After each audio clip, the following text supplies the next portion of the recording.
Epstein கோப்புகள் தொடர்பாக வதந்தி பரப்புவதன் பின்னணியில் எதிர்க்கட்சியான ஜனநாயக கட்சியினர் இருப்பதாக அமெரிக்க அதிபர் ட்ரம்ப் குற்றம் சாட்டியுள்ளார்.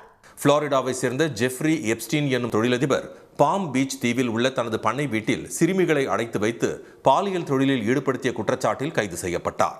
சிறையில் இருந்த அவர் 2019ஆம் ஆண்டு மர்மமான முறையில் உயிரிழந்தார். அவரது வீட்டிற்கு ட்ரம்ப், மைக்கேல் ஜாக்சன் உள்ளிட்ட பிரபலங்கள் வந்து சிறுமிகளுடன் தங்கியிருந்ததாக கூறப்பட்ட நிலையில் அது தொடர்பாக ட்ரம்பின் சில புகைப்படங்களும் வெளியாகி அமெரிக்காவில் பரபரப்பை ஏற்படுத்தின. இந்நிலையில் எப்ஸ்டீன் கோப்புகளை வெளியிட ட்ரம்ப் நிர்வாகம் சமீபத்தில் புதிய சட்டம் ஒன்றை இயற்றியது. அதன்படி கடந்த 19ஆம் தேதி எப்ஸ்டீன் கோப்புகள் வெளியிடப்படும் என அறிவிக்கப்பட்ட நிலையில் இதுவரை வெளியிடப்படவில்லை.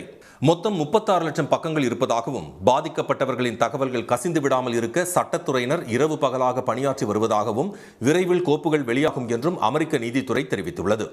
இந்நிலையில் மேலும் 10 லட்சம் பக்கங்கள் கண்டுபிடிக்கப்பட்டுள்ளதாக கூறியுள்ள ட்ரம்ப், எப்ஸ்டீன் கோப்புகள் தொடர்பாக ஜனநாயக கட்சியினர் வதந்தி பரப்புவதாக தமது ட்ரூத் சோஷியல் சமூக வலைதள பதிவில் குற்றம் சாட்டியுள்ளார். ஒட்டுமொத்த நீதித்துறையினரும் இந்த பணியில் முழு நேரத்தையும் செலவிடும் நிலைக்கு தள்ளப்பட்டுள்ளனர் என்றும், எப்ஸ்டீனுடன் ஜனநாயக கட்சியினருக்குத்தான் அதிகம் தொடர்பு இருந்தது என்றும் தெரிவித்துள்ள ட்ரம்ப், அவர்கள் அனைவரது பெயர்களையும் வெளியிட வலியுறுத்தியுள்ளார். தமது மற்றும் குடியரசுக் கட்சியின் வெற்றி குறித்து பொதுமக்கள் பேசுவதை விரும்பாத தீவிர இடதுசாரிகள் பல வருடங்களுக்கு முன்பு இறந்து போன ஜெஃப்ரி எப்ஸ்டீன் விவகாரத்தை தற்போது எழுப்பி வருவதாகவும் அவர் விமர்சித்துள்ளார். உடனுக்குடன் செய்திகளை தெரிந்து கொள்ள சன் நியூஸ் பெல் ஐகானை கிளிக் பண்ணுங்க.